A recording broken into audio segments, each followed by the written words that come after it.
তো এই হচ্ছে কপিলমুনি আশ্রম এবং ঠিক তার অপোজিটে এই যে সোজা গলিটা, এই সোজা গলি ধরে চলে গেলেই কিন্তু সেই গঙ্গাসাগর, যেখানে মা গঙ্গা এবং সাগরের মিলন স্থল।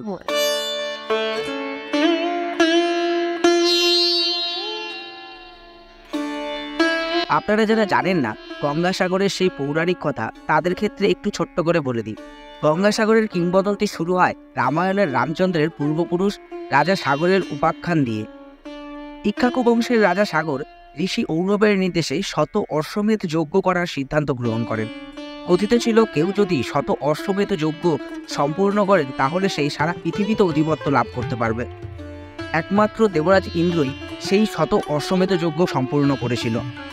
রাজা সাগরের শত অশ্বমেধ যজ্ঞের সংকল্প শুনে দেবরাজ ইন্দ্র আশঙ্কিত হয়ে পড়েন। রাজা সাগর সফল হলে তিনি তার মর্যাদা হারাবেন। ভীত দেবরাজ ইন্দ্র রাজা সাগরের যজ্ঞের অশ্ব কপিলমুনি আশ্রমে লুকিয়ে রাখেন। যজ্ঞের অশ্ব না খুঁজে পেয়ে ক্রুদ্ধ সাগর তার 60,000 পুত্রকে নিখোঁজ ঘোড়াটি সন্ধানে পাঠান।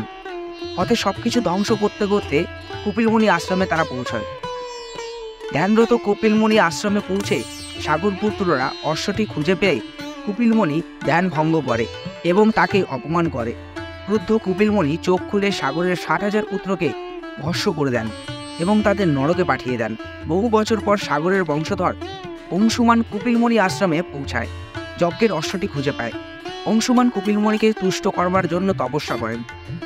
অংশুমানের তপস্যায় তুষ্ট কপিলমুনি অশ্বটি তাকে নিয়ে যাওয়ার অনুমতি দেয়।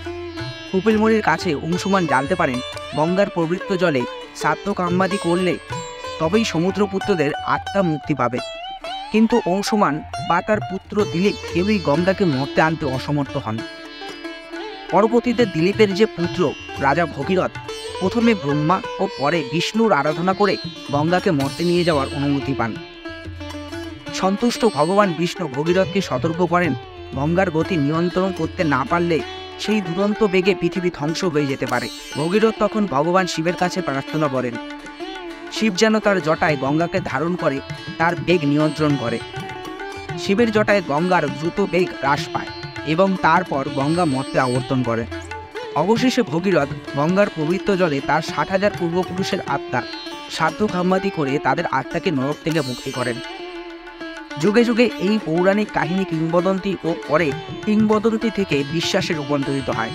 রাজা ভগীরথের নাম অনুসারে তাই গঙ্গার নাম হয় ভাগীরথী এবং রাজা সাগরের নাম অনুসারে সমুদ্রের নাম হয় সাগর। সমুদ্র ও নদীর মধ্যবর্তী দ্বীপের নাম হয় সাগর দ্বীপ।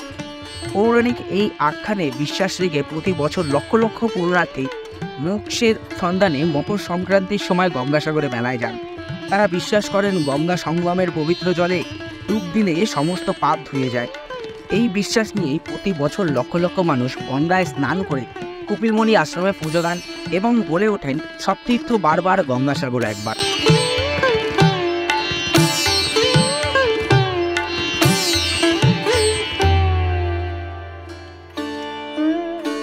তো যারা গঙ্গা সাগরে স্নান করবেন তারা কিন্তু এই ঘাটে স্নান করতে পারবেন না, কেননা এই ঘাটে স্নান করা বন্ধ রয়েছে। এদিক দিয়ে আপনারা গিয়ে স্নান করতে পারেন অথবা ডান দিকে এই দিকে কিন্তু গেলে এই দিক দিয়েও কিন্তু স্নানের ঘাট রয়েছে। তো এই দু সাইডেই স্নানের ঘাট রয়েছে। আমরা এদিকে যাচ্ছি কারণ এদিকটা একটু বেশি ভালো রয়েছে, যার কারণে আমরা এদিকে যাচ্ছি। তো এটি কিন্তু 3 নম্বর ঘাট এবং এই 3 নম্বর ঘাটে কিন্তু শয়ে শয়ে মানুষ এখন স্নান করছে। তো চলুন সামনে যাওয়া যাক। তো আমরা কিন্তু এখন পৌঁছে গেছি সমুদ্র তটে এবং দেখতেই পাচ্ছেন অনেক মানুষের কিন্তু সমাগম এবং এই স্নান করেই কিন্তু তারা যাবে কপিলমুনি আশ্রমে এবং সেখানে কিন্তু পুজো দিয়ে তাদের গঙ্গা স্নান 2024 কমপ্লিট করবে। তো আমরাও তাই করব, আমরাও স্নান করে পুজো দিতে যাব কপিলমুনি আশ্রমে। এখানে কিন্তু কেয়া খুবই ভাগ্যবান, কেননা কেয়ার লাইফে এই প্রথম ও সমুদ্রে পা দিচ্ছে। মানে এর আগে আমরা বকখালিতে গেছিলাম, কেয়াকে নিতে পারিনি, তো ভেবেছিলাম যে বকখালি যাব। তো যাই হোক, গঙ্গাসাগরে পৌঁছে গেলাম, এটাই অনেক। আরে আসো, আরে আসো, আমরা ধরে ধরে আসো। হ্যাঁ আরেকটু আসো, আরে আরেকটু আরেকটু। আরে গর্ত থেকে এইটুকু কোমর জল। আরে ওই দেখো ওখানে কত কোমর। আসো আসো আসো, আমি একা একা চলে যাই। যাই এসেছি, দেখেছো ওইদিকে কত লোক, ওইদিকে চলো ওইদিকে চলো। আর যাবো না ওইদিকে, রাত যেতে হবে না, ডুব তো দিই। এইটুকুনি জলে ডুব দিয়ে মজা না, আরেকটু আসো, আরেকটু আসো। আরে জলের স্রোত নাই তো এখন, একদম গঙ্গার মতো, সাগরের মতো স্রোত নাই। আসো আসো। আজ মোবাইল না মোবাইল নিয়ে ডুববো না, তুমি ভয় পাও না। চলো রেডি।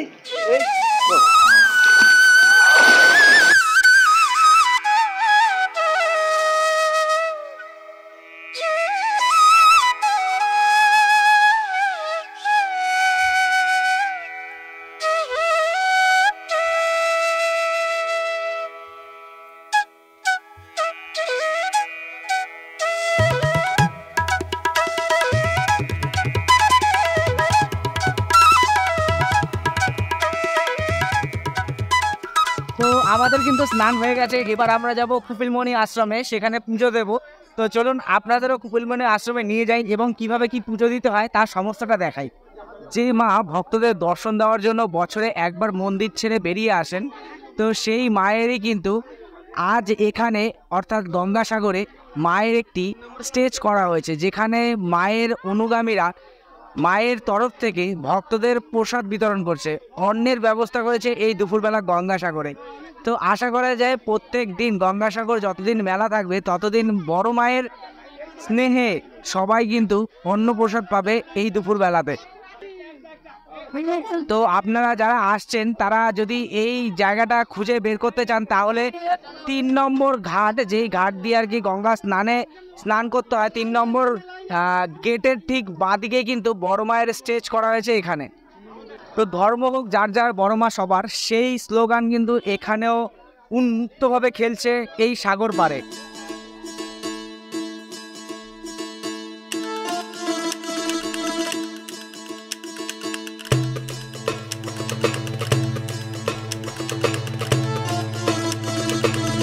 তো আপনারা কিন্তু ডানা এখান দিয়ে পেয়ে যাবেন, এখানে কিন্তু অনেক দোকান রয়েছে, তো দেখে শুনে ডালা নেবেন। এবং ধূপকাঠি মোমবাতি ভেতরে কিন্তু প্রবেশ করানো যায় না, মানে জ্বলানো যায় না, নিয়ে যেতে পারেন। বাইরে এসে পরে কিন্তু এই নন্দী মহারাজের সামনে কিন্তু ধূপকাঠি মোমবাতি জ্বলাতে হবে। তো এই মন্দিরের কিন্তু এটি হচ্ছে গিয়ে মেন বিগ্রহ। তো মাঝখানে দেখতে পাচ্ছেন রয়েছে কপিলমুনি এবং তার পাশে রয়েছে, ডান দিকে রয়েছে মা গঙ্গা এবং ঠিক তার বাঁদিকে রয়েছে রাজা সাগর। তো এদেরকে নিয়েই কিন্তু এই গঙ্গাসাগরের গল্প।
चढ़ाया जाता है, ये लोग मांग लेता है। नहीं नहीं नहीं, आप एक ले सकते हैं।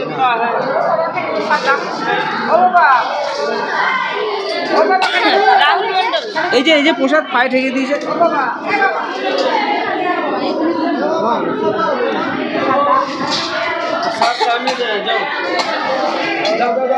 আমাদের কিন্তু পুজো দেওয়া কমপ্লিট। তো এবার আমরা আস্তে আস্তে মন্দির থেকে বেরোবো। তো এইভাবে কিন্তু আপনারা পুজো দিতে পারেন।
তো আমাদের কিন্তু পুজো কমপ্লিট। এবার আমাদের পেট পুজো করার পালা। তো আমরা মন্দির থেকে বেরিয়ে ওই যে মন্দিরে পুজো করে আমরা একদম সোজাসুজি এখানে একটা হোটেল রয়েছে, এখানে মা কুসুম হিন্দু হোটেল। তো এই হোটেলে আমরা খাচ্ছি কেন, এখানে 50 টাকা দিয়ে নিরামিষ ভাত পেট ভরে, দুটো সবজি থাকবে, ডাল থাকবে, আলু ভাজা থাকবে। তো চলুন দেখি কেমন কি খাওয়া দাওয়া। তো আপনারা আসলে কিন্তু এখানে আসতে পারেন। তো এই হচ্ছে 50 টাকার থালি নিরামিষ ভাত। কিন্তু যদি ভাত আরও লাগে, তরকারি লাগলে এরা কিন্তু দেবে। তো 50 টাকায় যথেষ্ট। আমাদের জাইমুর কিন্তু আর তর্স হয়েছে না, তাই সে খাওয়া স্টার্ট করে দিয়েছে। স্নান করলে সে আর ঠিক থাকে না, তার কারণে আর দেরি করলো না, শুরু করে দিয়েছে। কেমন ঠিকঠাক আছে তো? হ্যাঁ আচ্ছা ঠিক আছে বলছে। তা দেখা যাক খেয়ে দে কেমন হয়। তো মোটামুটি পেট ভরার মতো খেলাম। রান্নাবান্না ঠিকঠাক ছিল মোটামুটি, খুব ভালো না খুব খারাপও না। তো খাওয়া দাওয়া করে এখন যাচ্ছি আশ্রমের দিকে। তো মোটামুটি এক দেড় ঘন্টা একটু রেস্ট করে আবার সন্ধ্যার সময় আসবো।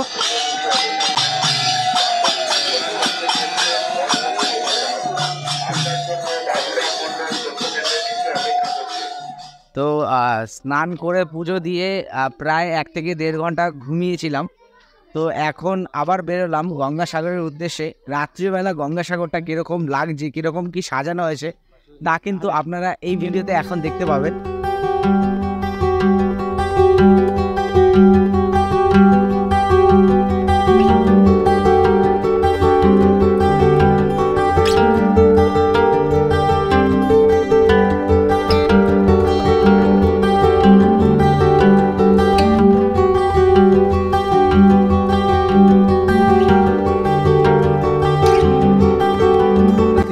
কিন্তু একরকম লাগছিল, আর এখন রাতের বেলা কিন্তু আরো সুন্দর হয়ে উঠছে এই কপিলমুনি আশ্রম। দারুণ সুন্দর লাগছে এই লাইটিং এর কারণে কিন্তু।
কিছুদিন আগে যখন আমি বকখালি গেছিলাম এবং ফেরার পথে বলেছিলাম এরপরে যখন সমুদ্রে আসবো তখন কেয়াকে সঙ্গে করে নিয়ে আসবো। তো আজ গঙ্গাসাগর মেলায় আসলাম কেয়াকে সাথে নিয়ে, এবং এখন এই মুহূর্তে কিন্তু আমাদের ভিডিও মোটামুটি শেষের পথে। তো ভিডিও আমরা এখানেই শেষ করছি। ভিডিওটি কেমন লাগলো তা কিন্তু আপনারা অবশ্যই কমেন্টসের মাধ্যমে জানাবেন, এবং চ্যানেলে যারা নতুন, যারা আমাদেরকে চেনেন না, তাদের ক্ষেত্রে বলে রাখি আমি সম্রাট আর আমি কেয়া। তো আপনারা দেখছেন দা স্যাম কেয়া ইউটিউব চ্যানেল। আমরা বিভিন্ন জায়গায় যাচ্ছি এবং তার ভিডিও এই চ্যানেলেই দিচ্ছি। যদি ভিডিওগুলো ভালো লেগে থাকে তাহলে অবশ্যই লাইক, শেয়ার এবং সাবস্ক্রাইব করবেন, এবং সাবস্ক্রাইবের সাথে সাথে অবশ্যই পাশে থাকা বেল আইকনটিকে ক্লিক করবেন, তাতে যখনই আমরা নতুন কোনো ভিডিও দেবো সবার আগে পৌঁছে যাবে আপনার কাছে। তো চলুন দেখা হচ্ছে আবার নতুন কোনো ভিডিওতে, ততক্ষণের জন্য বাই। সুস্থ থাকবেন, ভালো থাকবেন, শুভরাত্রি।